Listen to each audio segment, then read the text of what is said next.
lot of really good friends and down to earth, good people. So we just had a catch up in the city. Actually, sorry, at Bondi on the weekend. Nothing's changed, you know. Yeah. So all from Newington. Yeah. And so they all basically don't like cars and you're just the one that races cars. Oh, one of them sort of into cars, but and then another one sort of into it as well. But some of them just like couldn't care less. But they're happy to see. It's funny. It coincides a bit with the Drive to Survive thing. Yeah, so right. Motorsport's just been brought to the world, basically. It seems. Yeah. And what now that the common folk have been educated on it,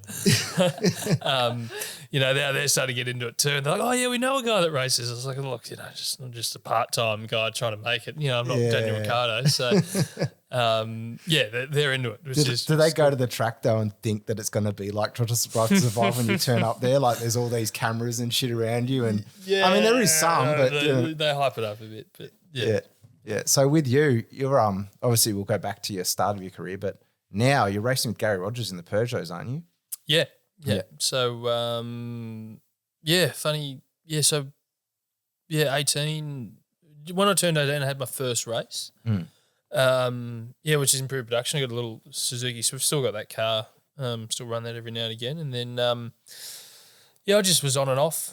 Grassroots racing club. Wanted to, drive and enjoyed it, and but never really knew of an avenue to go further. And TCR came along, and I had the right people around me, and we put it all together. And here we are racing Peugeots with GRM. So it's bloody awesome. Yeah, you got to tell me about because everyone's known you for your orange Honda Swift, which I know we're not mixing the two, mix two and the two and two together there. Your Civic that was known for when you got me to get you on board with that Facebook page. That's it, mate. So it's funny, like my motorsport, the way I approached my motorsport then changed after that. So I'm quite a private guy, like. Wasn't big on Facebook, didn't have Instagram, and 2017, if you didn't have Instagram, there's something wrong with you. So, and then it was cool to see the response that people got from my driving, and obviously at Bathurst that year in the Civic, got captured right time, right place, and Terry Nightingale, the commentator, he pumped it up. We laugh about it every time we see it, and I owe him a beer for that one, I think, still. So, and if only just ran with that, it was good to get noticed, and it's funny, like when that all came about, I was like. This isn't the first time I've done this, Like I've got heaps of in-car videos I can show you doing, wild, sending passes. So it was good. It was good to sort of then get a bit of a following and people that enjoyed. But did your dad basically teach you how to drive, or did you teach yourself because there was cars always around you? Do you know what I mean? Because for me and like for other. Most races that you'd race against come from the go-karting background, so it's kind of like in our nature to progress in a way where you've come in just from driving cars and working around cars. Yeah. So how did you reckon you picked up that skill? And I thought that was quite normal until I got to TCR and went, Christ, this big kid's been racing. He's 18 and he's been racing for 15 years already.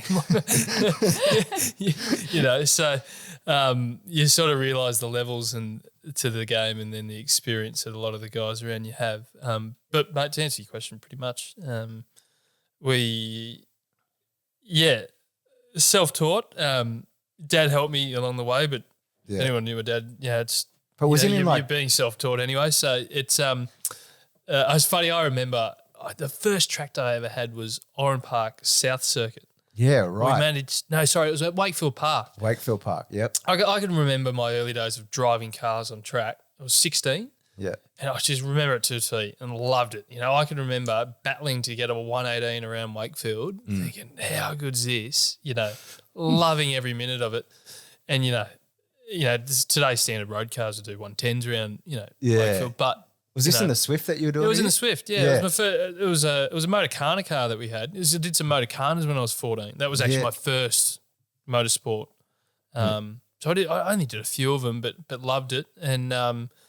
And then Dad said, we'll get you a track car. And Dad was pretty busy with his business he had going, and then his own racing. He had the opportunity to do some racing that he never had before, so he was hell bent on focusing on his driving. But every now and again, we'd go to the track once or twice a year, and then did track days, and then so basically, I remember him on the wall at Oran Park telling me to come closer, as I'm going down the straight and trying to tell me point there. And so you didn't have any radios. You were basically like learning the ways. No, because apparently I was taking the entry quite shallow at Oran Park. You got the South Circuit sort of cuts in just before the first corner. Yeah, and he's saying come closer to the wall and trying to signal it while he's behind the wall. So and then that was like I remember that clear as day. That was like a 38-degree day. There was 3 cars there. That was a track day at Oran Park. There was 3 cars there, and